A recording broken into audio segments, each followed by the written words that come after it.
সময় এখানে জলমগ্ন হয়ে যায়, জল হয়ে যায়, যাতায়াত করতে পারে না, সাঁতার কাটার মতন এখানে দাঁড়িয়ে আছে।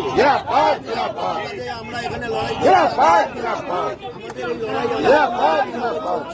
আগামী দিনেও চলবে। জল নিষ্কাশনী ব্যবস্থা করতে হবে। বারবার কথা এখানে জল যন্ত্রণায় ভুগছে, মানুষকে জল যন্ত্রণা থেকে মুক্তি দেওয়ার কারণেই আজকে আমাদের এই প্রতিবাদ করছে।